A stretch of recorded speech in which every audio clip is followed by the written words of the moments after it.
Chapter 14. Prayers offered by Lord Brahma to Lord Krishna. Brahma said, My dear Lord, you are the only worshipable Supreme Lord, the Personality of Godhead. Therefore I am offering my humble obeisances and prayers just to please you. Your bodily features are the color of clouds filled with water. You are glittering with a silver electric aura emanating from your yellow garments.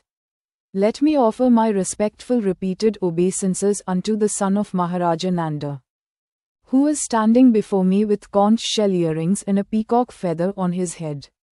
His face is beautiful, he is wearing a helmet and is garlanded by forest flowers. And he stands with a morsel of food in his hand. He is decorated with a cane, a buffalo horn bugle and a flute. He stands before me with small lotus feet. My dear Lord, people may say that I am the master of all Vedic knowledge, and I am supposed to be the creator of this universe, but it has been proved now that I cannot understand you, who are present before me just like a child. You are playing with your boyfriends and calves, which might imply that you do not even have sufficient education. You are appearing just like a village boy, carrying your food in your hand and searching for your calves. And yet there is so much difference between your body and mine that I cannot estimate the potency of your body. As I have already stated in the Brahma Samhita, your body is not material. In the Brahma Samhita it is stated that the body of the Lord is all spiritual. There is no difference between the Lord's body and his self. Each limb of his body can perform the actions of all the others. The Lord can see with his hands, he can hear with his eyes, he can accept offerings with his legs, and he can create with his mouth. Brahma continued, Your appearance as a cowherd child is for the benefit of the devotees, and although I have committed an offense at your lotus feet by stealing away your boys and calves, I can understand that you have bestowed your mercy upon me. This shows your transcendental quality of being very affectionate toward your devotees. But in spite of your great affection for me, I cannot estimate the potency of your bodily activities. It is to be understood that when I, Lord Brahma, the Supreme Personality of this universe, cannot estimate the childlike body of the Supreme Personality of Godhead, then what to speak of others? And if I cannot estimate the spiritual potency of your childlike body, then what can I understand about your transcendental pastimes? Therefore, as it is said in the Bhagavad Gita, anyone who can understand a little of the transcendental pastimes, appearance and disappearance of the Lord becomes immediately eligible to enter into the kingdom of God after quitting the material body. This statement is confirmed in the Vedas, where it is stated, simply by understanding the Supreme Personality of Godhead, one can overcome the chain of repeated birth and death. I therefore recommend that people should not try to understand you by their speculative knowledge. The best process for understanding you is to submissively give up the speculative process and try to hear about you, either from yourself as you have given statements in the Bhagavad Gita and many similar Vedic literatures, or from a realized devotee who has taken shelter at your lotus feet. One has to hear from a devotee without speculation. One does not even need to change his worldly position, he simply has to hear your message. Although you are not understandable by the material senses, simply by hearing about you one can gradually conquer any signs of misunderstanding. By your own grace only, you become revealed to a devotee. You are unconquerable by any other means. Speculative knowledge without any trace of devotional service is simply a useless waste of time in the search for you. Devotional service is so important that even a little attempt can raise one to the highest perfectional platform.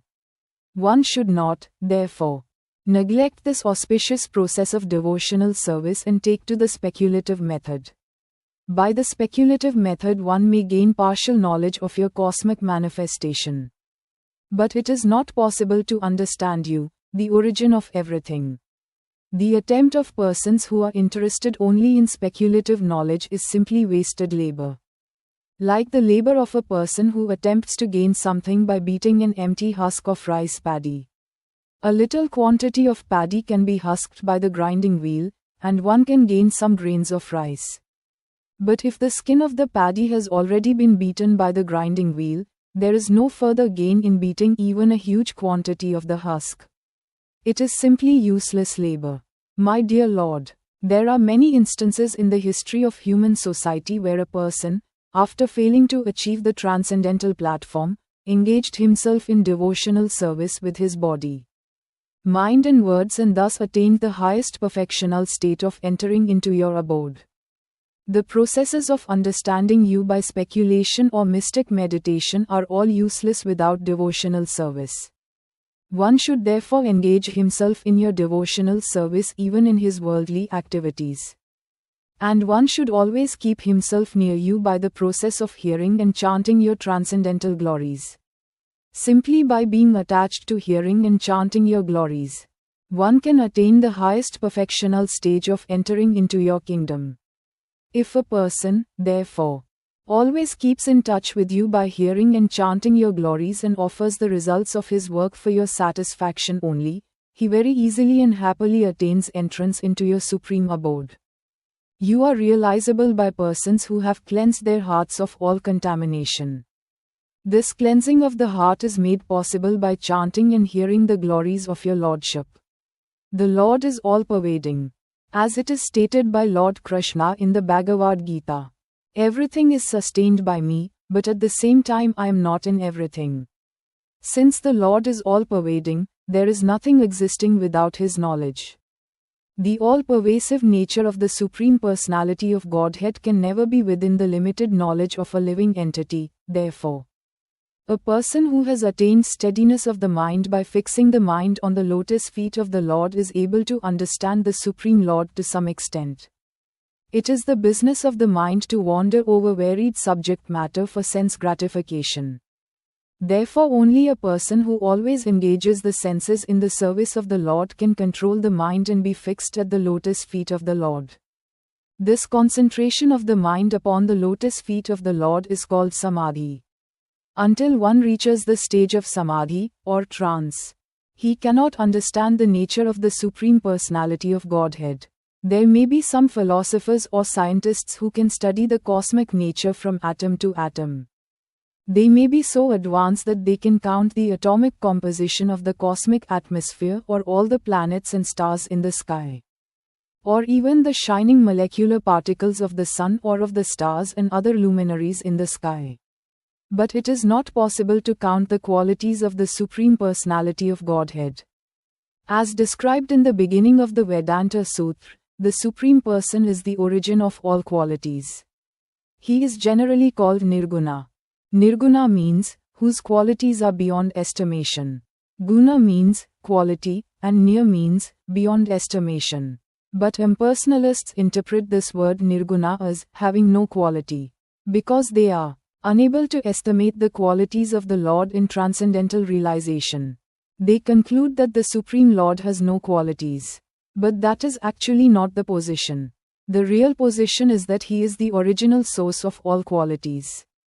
All qualities are emanating constantly from Him. How, therefore, can a limited person count the qualities of the Lord? One may estimate the qualities of the Lord at one moment, but the next moment the qualities have increased, so it is not possible to make an estimation of the transcendental qualities of the Lord. He is therefore called Nirguna. One should not uselessly labor in mental speculation to estimate the Lord's qualities. There is no need of adopting the speculative method or exercising the body to attain mystic yoga perfection. One should simply understand that the distress and happiness of this body are predestined. There is no need to try to avoid the distress of this bodily existence or to attempt to achieve happiness by different types of exercises. The best course is to surrender unto the Supreme Personality of Godhead with body, mind and words, and always be engaged in His service. This transcendental labor is fruitful.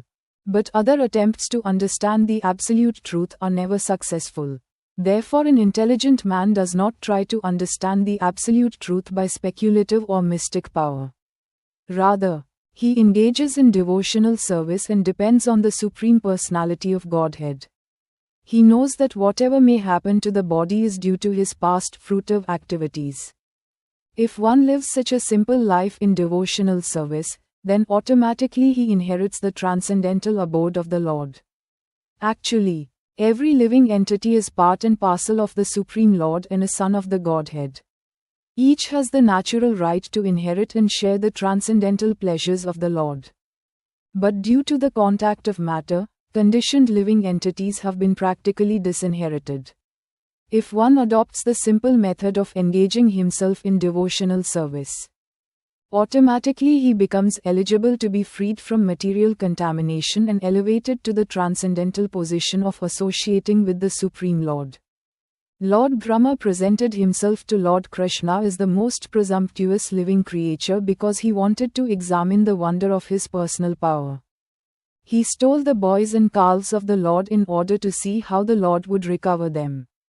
Now Lord Brahma admitted that his attempt was most presumptuous, for he was attempting to test his energy before the person of original energy. Coming to his senses, Lord Brahma saw that although he was a very powerful living creature in the estimation of all other living creatures within this material world, his power was nothing in comparison with the power and energy of the Supreme Personality of Godhead. The scientists of the material world have invented wonders such as atomic weapons. And when tested in a city or some insignificant place on this planet, such powerful weapons create so-called havoc.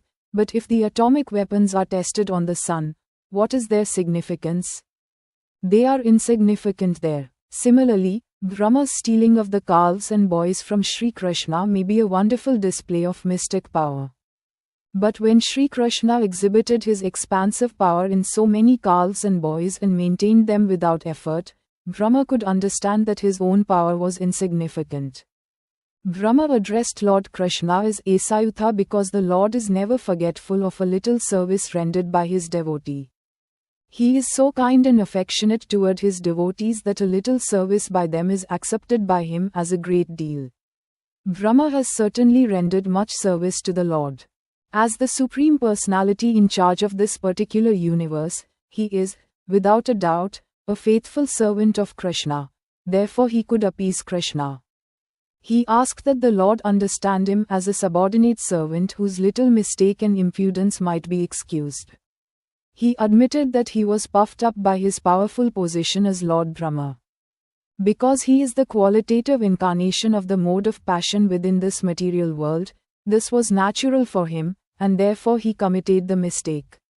But Lord Brahma hoped that since he was, after all, Lord Krishna's subordinate, the Lord would kindly take compassion upon him and excuse him for his gross mistake.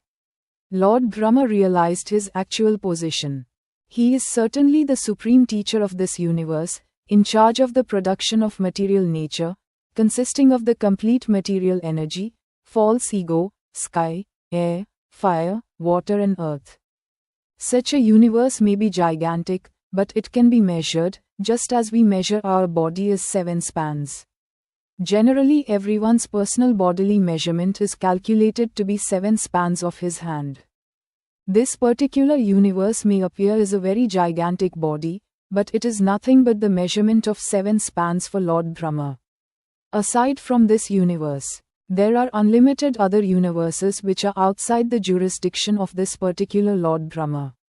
Just as innumerable atomic infinitesimal fragments pass through the holes of a screened window, so millions and trillions of universes in their seedling form are coming out from the bodily pores of Mahavishnu, and that Mahavishnu is but a part of the plenary expansion of Krishna. Under these circumstances, although Lord Brahma is the supreme creature within this universe, what is his importance in the presence of Lord Krishna? Lord Brahma therefore compared himself to a little child within the womb of his mother. If the child within the womb plays with his hands and legs, and while playing touches the body of the mother, is the mother offended with the child? Of course she isn't. Similarly, Lord Brahma may be a very great personality. And yet not only Brahma but everything that be is existing within the womb of the Supreme Personality of Godhead. The Lord's energy is all-pervading. There is no place in the creation where it is not acting.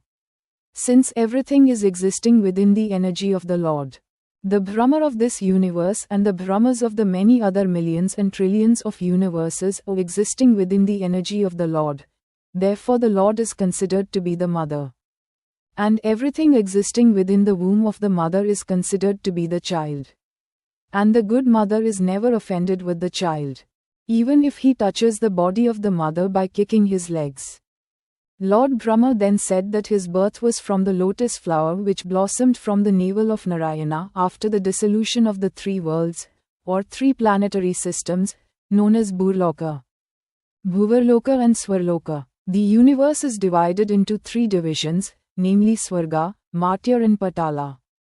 These three planetary systems are merged into water at the time of dissolution. At that time Narayana, a plenary portion of Krishna, lies down on the water, and gradually a lotus stem grows from his navel, and from that lotus flower, Brahma is born. It is naturally concluded that the mother of Brahma is Narayana. Because the Lord is the resting place of all the living entities after the dissolution of the universe, he is called Narayana.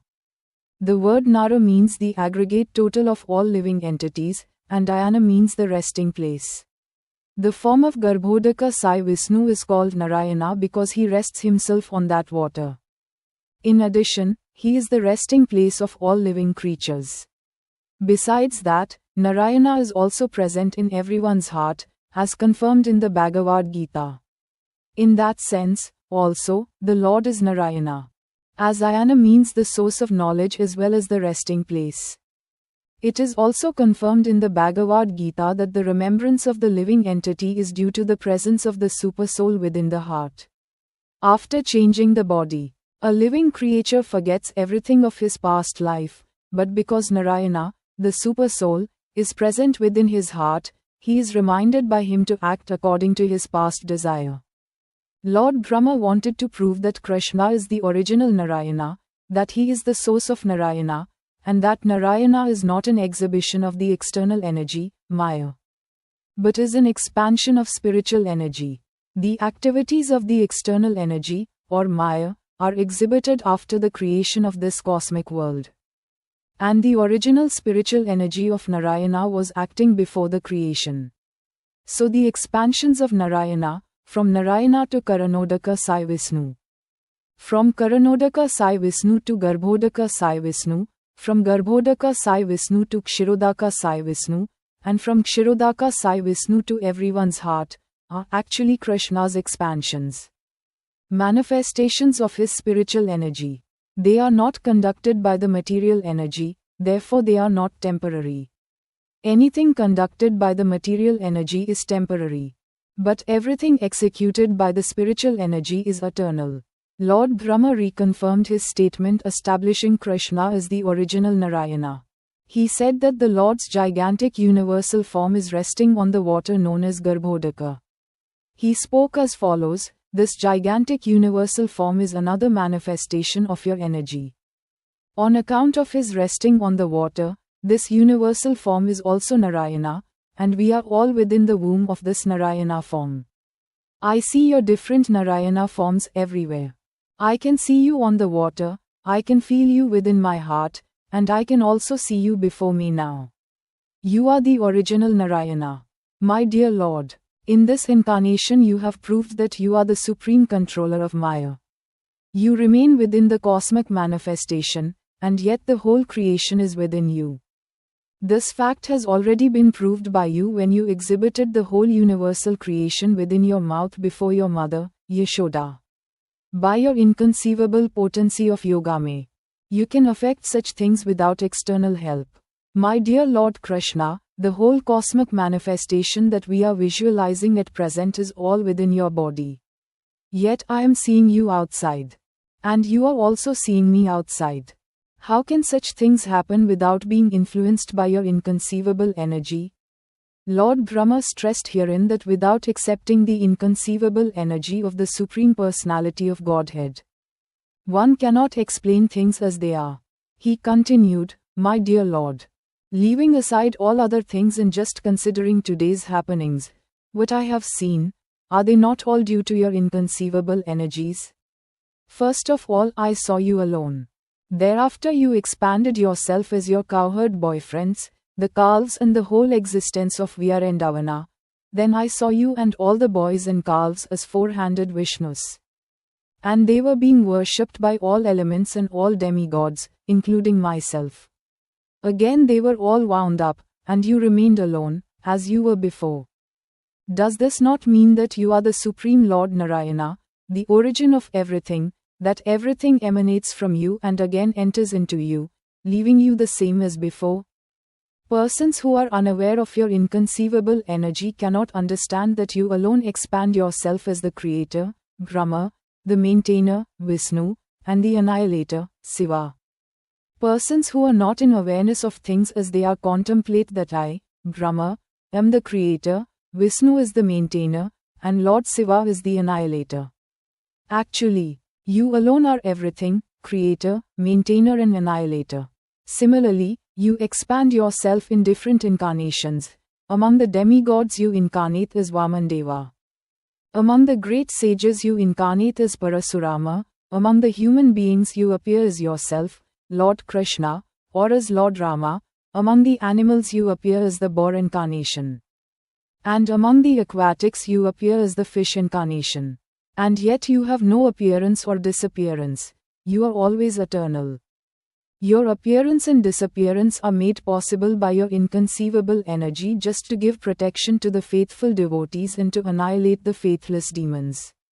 O my Lord, O all-pervading Supreme Personality of Godhead, O Super Soul, controller of all mystic powers, no one can appreciate your transcendental pastimes as they are exhibited within these three worlds. No one can estimate how you have expanded your yogame and your incarnations and how you act by your transcendental energy.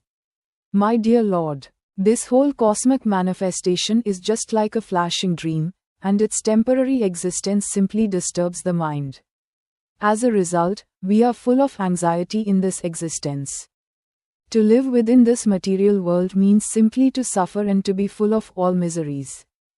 And yet this temporary existence of the material world appears to be pleasing and dear on account of its having evolved from your body, which is eternal and full of bliss and knowledge. My conclusion is, therefore, that you are the Supreme Soul, the Absolute Truth, and the Supreme Original Person. And although by your inconceivable transcendental potencies you have expanded yourself in so many Vishnu forms, and also in the living entities and other energies, you are the Supreme One without a second, the Supreme Super Soul. The innumerable living entities are simply like sparks of the original fire, your Lordship. The conception of the Super Soul as impersonal is wrong because I see that you are the original person. Persons with a poor fund of knowledge may think that because you are the son of Maharaja Nanda you are not the original person, that you are born just like a human being. They are mistaken. You are the actual original person, that is my conclusion.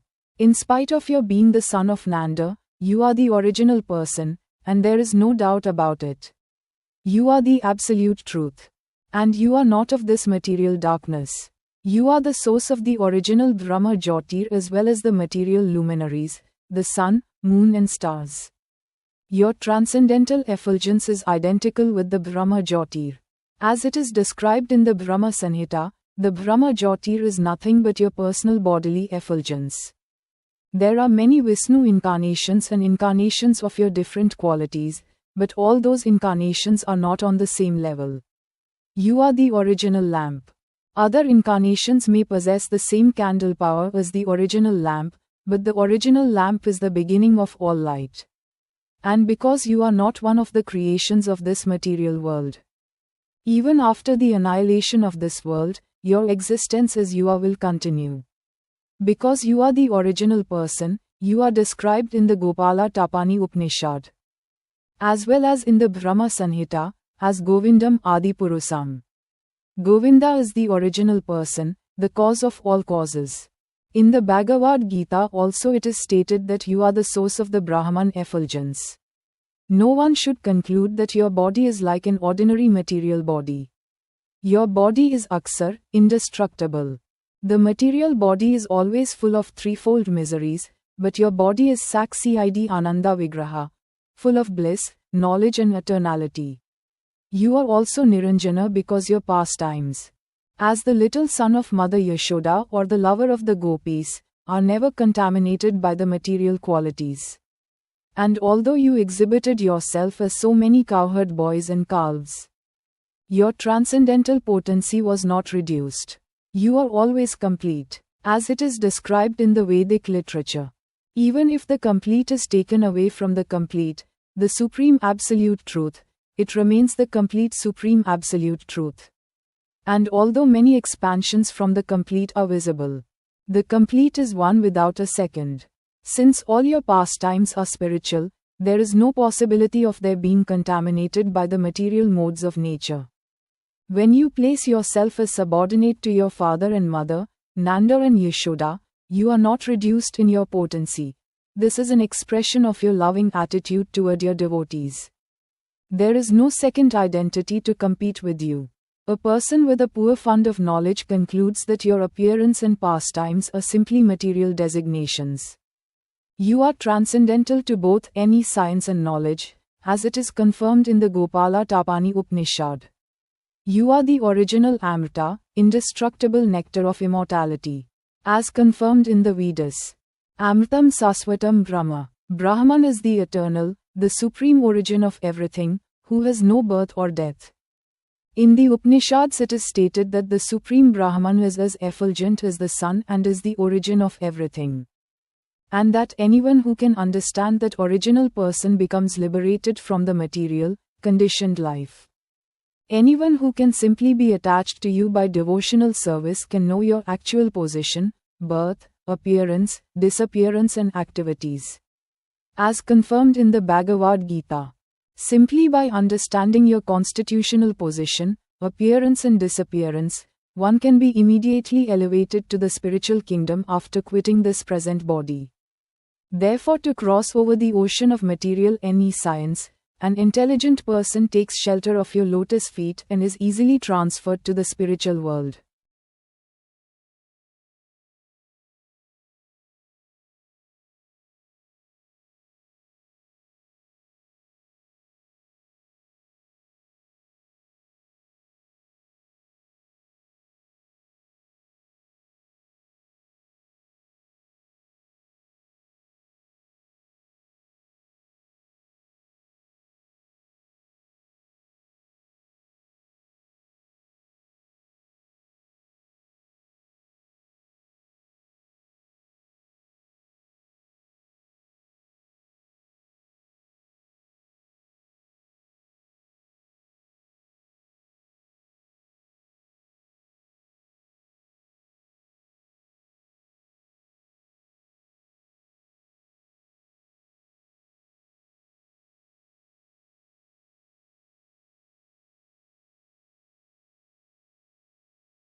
There are many so-called meditators who do not know that you are the Supreme Soul.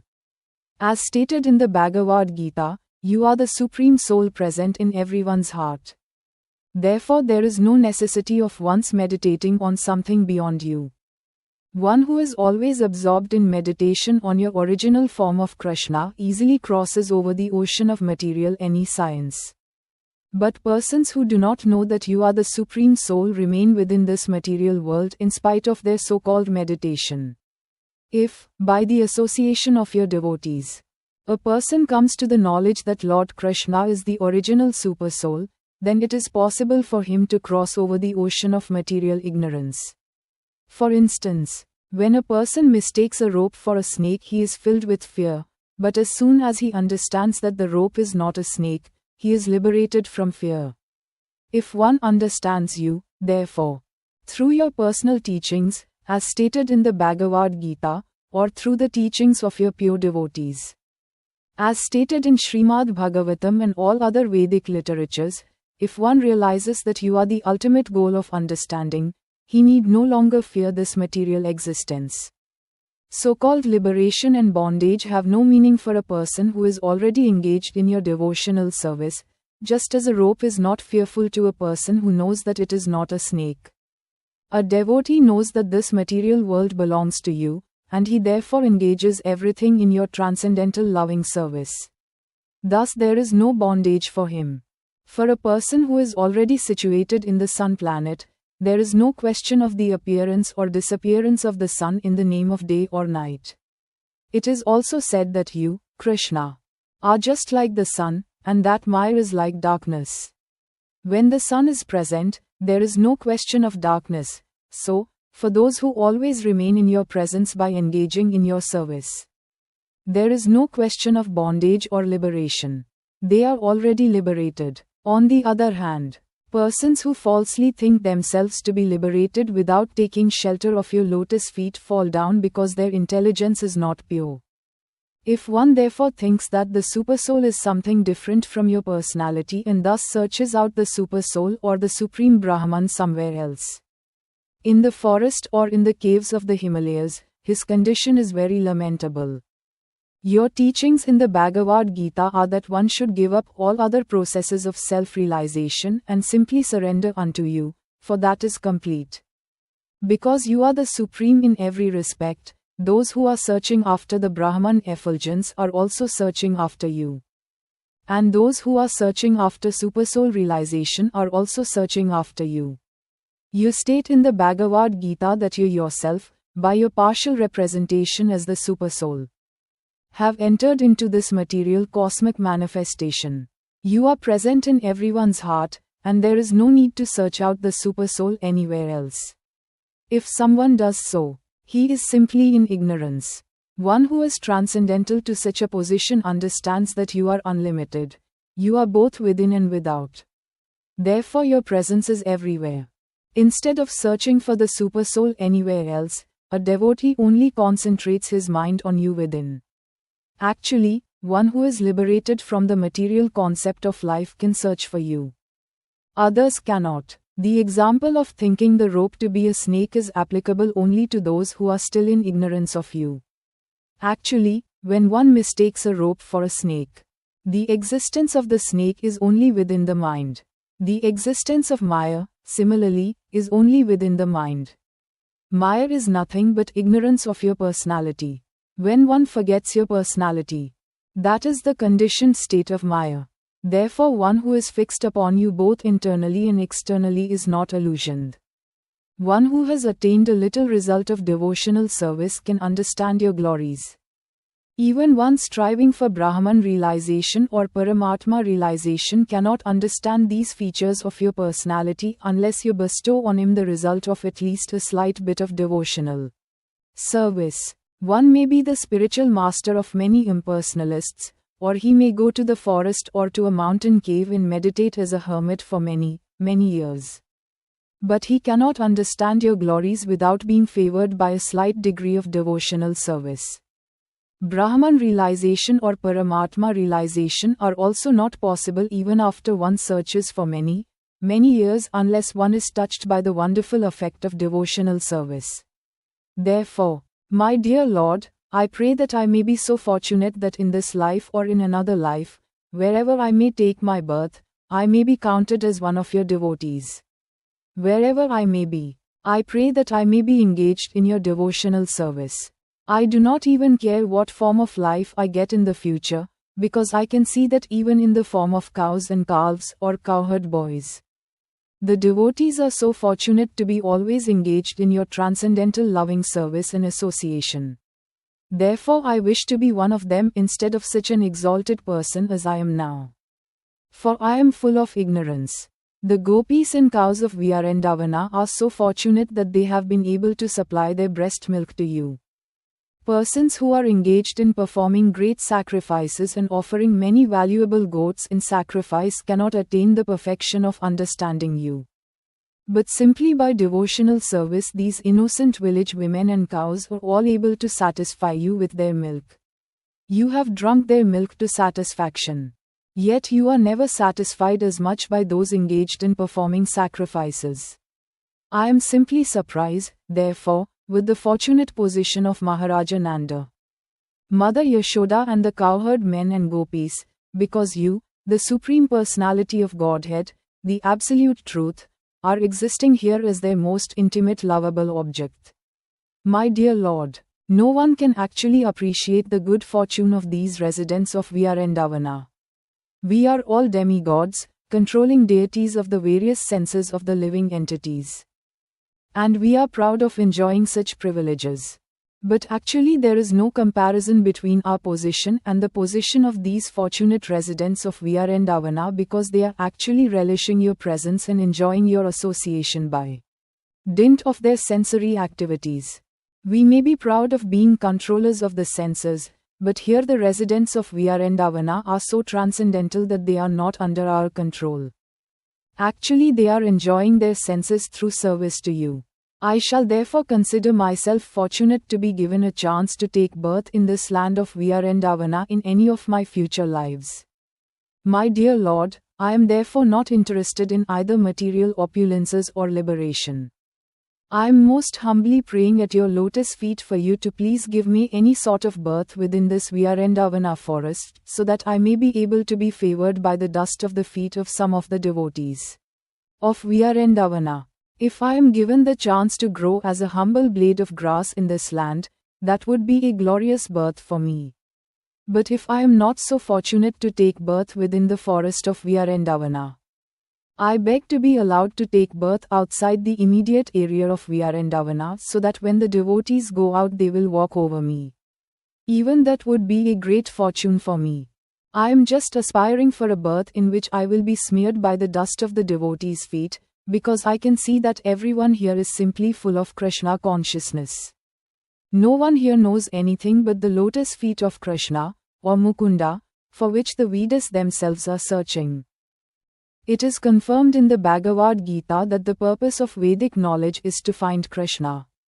And it is said in the Brahma Samhita that it is very difficult to find Krishna, the Supreme Personality of Godhead, by systematic reading of the Vedic literature. But he is very easily available through the mercy of a pure devotee. The pure devotees of Vyarendavana are fortunate because they can see Mukunda, Lord Krishna, all the time. This word Mukunda can be understood in two ways. Muk means liberation. Lord Krishna can give liberation and therefore transcendental bliss.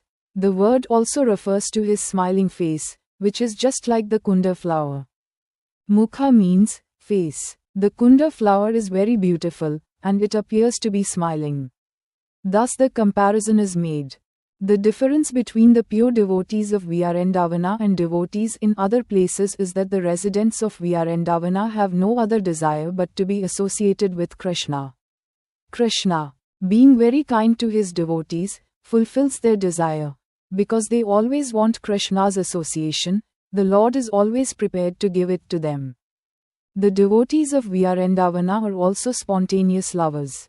They are not required to strictly follow regulative principles because they are already naturally developed in transcendental love for Krishna. Regulative principles are required for persons who have not achieved such a position of spontaneous love. Brahma is also a devotee of the Lord. But he is an ordinary devotee subject to following regulative principles. He prays to Krishna to give him the chance to take birth in Vyarendavana so that he might be elevated to the platform of spontaneous love. Lord Brahma continued, "My Lord, sometimes I am puzzled as to how your Lordship will be able to repay, in gratitude, the devotional service of these residents of Vyarendavana. Although I know that you are the supreme source of all benedictions, I am puzzled to know how you will be able to repay all the service that you are receiving from these residents of Vyarendavana. I think of how you are so kind, so magnanimous, that even Putana, who came to cheat you by dressing herself as a very affectionate mother, was awarded liberation and the actual post of a mother. And other demons belonging to the same family, such as Aghasura and Bakasura, were also favored with liberation and achieved you. Under the circumstances, I am puzzled. These residents of Vyarendavana have given you everything, their bodies, their minds, their love, their homes, their possessions. Everything is being utilized for your purpose. So how will you be able to repay your debt to them? You have already given yourself to Putana. I surmise that you shall ever remain a debtor to the residents of Vyasa, being unable to repay their loving service. My Lord, I can understand that the super excellent quality of the service rendered by the residents of Vyasa is due to their spontaneously engaging all natural instincts in your loving service. It is said that attachment for material objects and home is due to illusion, which makes a living entity conditioned in the material world. But this is only the case for persons who are not Krishna conscious. In the case of the residents of Vyasa, such obstructions as attachment to hearth and home are non-existent. Because their attachment has been directed unto you and their homes have been converted into temples by your constant presence there, and because they have forgotten everything for your sake. There is no impediment. For a Krishna-conscious person, there is no such thing as impediments due to attachment for hearth and home. Nor is there illusion. I can also understand that your appearance as a small cowherd boy, a child of the cowherd men, is not at all a material activity. You are so much obliged by their affection that you are here to inspire them with more loving service by your transcendental presence. In Vyasa there is no distinction between material and spiritual because everything is dedicated to your loving service. My dear Lord, your Vyasa pastimes are simply to inspire your devotees. If someone takes your Vyasa pastimes to be material, he will be misled. My dear Lord Krishna, those who deride you, claiming that you have a material body like an ordinary man, are described in the Bhagavad Gita as demoniac and less intelligent. You are always transcendental. The non-devotees are cheated because they consider you to be a material creation. Actually, you have assumed this body, which exactly resembles that of an ordinary cowherd boy, simply to increase the devotion and transcendental bliss of your devotees. My dear Lord, I have nothing to say about people who advertise that they have already realized God or that by their realization they have themselves become God. But as far as I am concerned, I admit frankly that for me it is not possible to realize you by my body, mind or speech. What can I say about you, or how can I realize you by my senses? I cannot even think of you perfectly with my mind, which is the master of the senses. Your qualities, your activities and your body cannot be conceived of by any person within this material world. Only by your mercy can one understand, to some extent, what you are. My dear Lord, you are the Supreme Lord of all creation, although I sometimes falsely think that I am the master of this universe. I may be the master of this universe, but there are innumerable universes, and there are also innumerable Brahmas who preside over these universes. But actually you are the master of them all. As the supersoul in everyone's heart, you know everything. Please, therefore, accept me as your surrendered servant. I hope that you will excuse me for committing the great offense of disturbing you in your pastimes with your friends and calves. Now if you will kindly allow me, I will immediately leave so you can enjoy your friends and calves without my presence. My dear Lord Krishna, your very name suggests that you are all attractive. The attraction of the sun and the moon are all due to you. By the attraction of the sun, you are beautifying the very existence of the Yadu dynasty. With the attraction of the moon, you are enhancing the potency of the land, the demigods, the Brahmanas, the cows and the oceans. Because of your supreme attraction, demons like Kamsa and others are annihilated. Therefore it is my deliberate conclusion that you are the only worshipable deity within the creation. Accept my humble obeisances until the annihilation of this material world. As long as there is sunshine within this material world, kindly accept my humble obeisances. In this way, Brahma, the master of this universe, after offering humble and respectful obeisances unto the Supreme Personality of Godhead and circumambulating him 3 times, was ready to return to his abode, known as Brahmaloka. By his gesture, the Supreme Personality of Godhead gave him permission to return. As soon as Brahma left, Lord Shri Krishna immediately returned to the bank of the Yamuna and rejoined his calves and cowherd boyfriends, who were situated just as they had been on the very day they had vanished. Krishna had left his friends on the bank of the Yamuna while they were engaged in lunch. And although he returned exactly 1 year later, the cowherd boys thought that he had returned within a second. That is the way Krishna's different energies act. It is stated in the Bhagavad Gita that Krishna himself is residing in everyone's heart, and he causes both remembrance and forgetfulness. All living entities are controlled by the supreme energy of the Lord, and sometimes they remember and sometimes they forget their constitutional position. His friends, being controlled in such a way, could not understand that for 1 whole year they were absent from the Yamuna's bank and were under the spell of Brahma's illusion. When Krishna appeared before the boys, they thought, Krishna has returned within a minute. They began to laugh, thinking that Krishna was not willing to leave their lunchtime company. They were very jubilant and invited him, "Dear friend Krishna, you have come back so quickly. All right, we have not as yet begun our lunch, not even taken one morsel of food. So please come and join us, and let us eat together." Krishna smiled and accepted their invitation, and he began to enjoy the lunchtime company of his friends. While eating, Krishna was thinking, "These boys believe that I have come back within a second, but they do not know that for the last year I have been involved with the mystic activities of Lord Brahma." After finishing their lunch, Krishna and his friends and calves began to return to their Vrajabhumi homes.